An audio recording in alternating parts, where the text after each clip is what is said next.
All right, welcome back. We've created some HTML in our page, and we have started the idea here of the structure and the content. The structure is how the pages are put together. That we have one page, or the blocks of code are put together.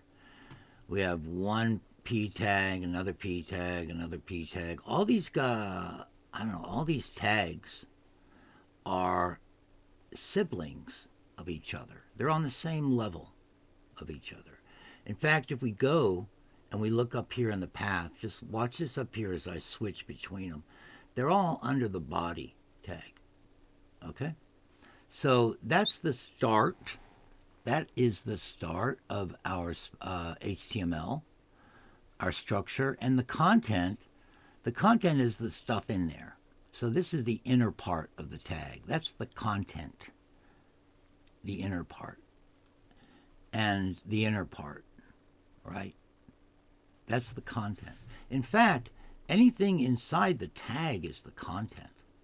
Okay, and a lot of times the content is also set as an attribute inside the tag. Okay, so the next thing I want to look at, because we're going to see a lot of it, might as well see it now, is the CSS. Now, the CSS is the presentation. Now, the presentation has to do with when I run this program, when I open this file, okay, and we get this, right? We get this right here. That's the presentation. Okay, so let's take a look at what CSS is. All right, so CSS is pretty easy. It starts off, it's a rule-based system. So it starts off as something called the selector. E-C-T, see my great O-R. Yeah, that looks good. And then we have a bracket. And then we have, so we've selected, and what we're selecting when we select here is we're selecting not just content, okay, we get that, but we're selecting an actual element that has the content in it. So that's the selector. And inside the selector, we've got, make this bigger. We have an attribute, A-T-T-R. I'm not going to spell it out. Okay, that's an attribute of that particular tag. Then we have a colon, all right, a colon. And then we have the value that we are assigning in a rule-based system, that attribute. And so the attribute, and we have the value. V-A-L-U-E. Oh, wow. Okay. At the end of this rule declaration, we have a semicolon.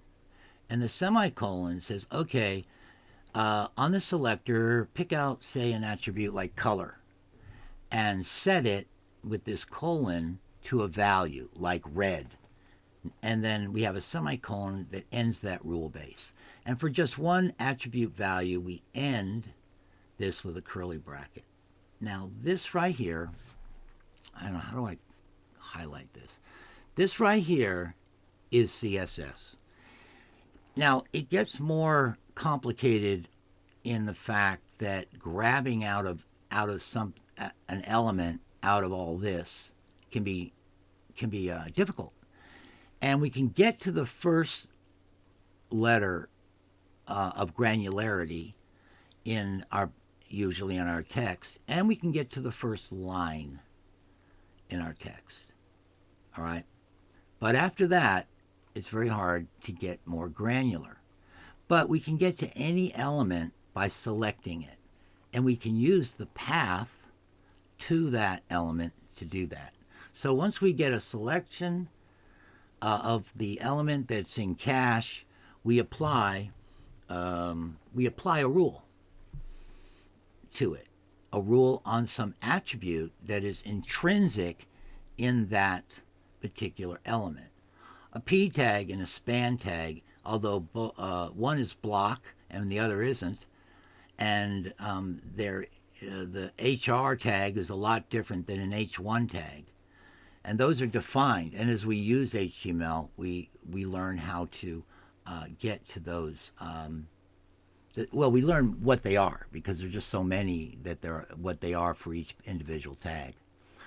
So with that said, introducing CSS, I just want to bring this to a close. I want to say, first off, let's look at it again. You probably already have it open. Let's look at it again. And I'm looking at this and I'm going, oh, hey, can I apply a rule to these P tags? Can I go in here and apply turn them a different color? Because that's what CSS does, right? So in this case, I can go to an individual element and add an attribute. All attributes are in quotes. And the attribute, so I'm going to do this, and you do this also. Here, let's do it to the first one. Nah, let's do it to the second one. All right, just to be creative, right? So on line 14, the second P tag that I put in, I'm going to add an attribute.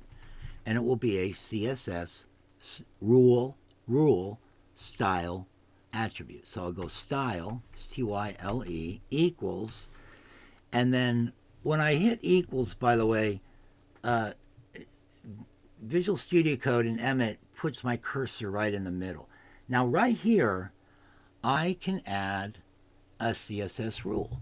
So I already know what element I picked because I'm in it. So I'll go color, and then space, colon, and then I'll pick a color. Say red, R-E-D. I'm done with the rule, so I hit semicolon. Now, this is called inline CSS. Now, we're going to see that normally we don't program like this, but the process will be, we'll learn it through the process. So what I'm saying is give me a P tag with this stuff in it and internally apply this CSS rule. So not only does HTML here in this case hold the content and the structure of the page, right? But it also holds the CSS. And we'll find that it also holds the JavaScript.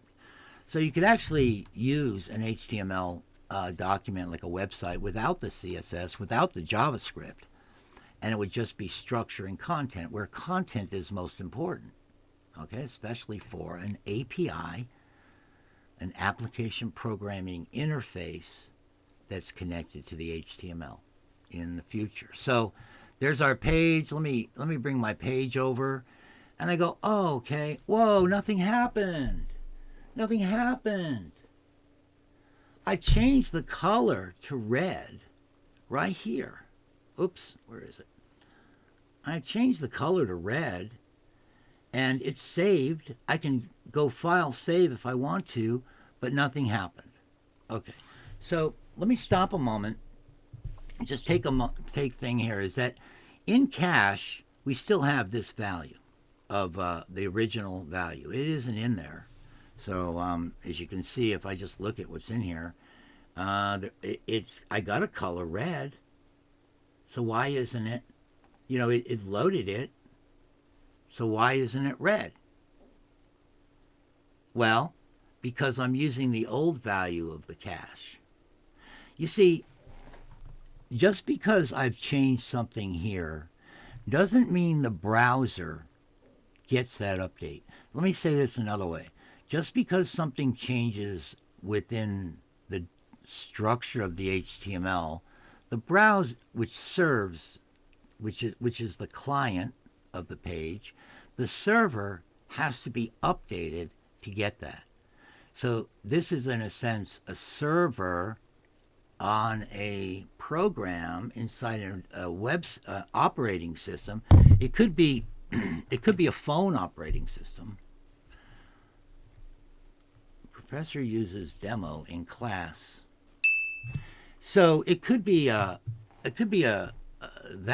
but how do I refresh it? So I could hit right mouse button click. I could go to refresh or reload it, reload the page from the start, or I could hit F5 And there's probably something up here I could hit too, right? That little circle for me in Chrome. So if I upload it, I just clicked it. I'm sorry, I did. I clicked it. It was in memory, but the browser had to be caught up with that change. And many times in our websites, we will send signals to the browser. Okay. Now HTML won't do it. CSS won't do it. Right. So just as a recap, we didn't add anything except the style. Okay, and the style works on the principle of where CSS, defined by itself, has a selector which selects a particular. Let me use a different color. Control Z. Let me use a different color, where we actually select a element or elements out of the cache in the browser, and then we apply a particular value to an attribute that is normally part of that selector. All right. Now we could add more to this. We could add more values here, but the important point is that we change the color of this element, okay, internally. Now CSS this is in style. If we put this up into the head of the document, it's in the file, and then if we put this on a separate document, it would be external. So there are different ways. Normally we do not do this, right? This is bad form because we're escaping out of the separation of what we introduced earlier. We're escaping out of this guy. We want to keep this. We want to have HTML be one part that we're messing with, CSS a different part, and JavaScript is another part. Now, there are some programming languages that combine all this together, right? But in this case, these would be separate files.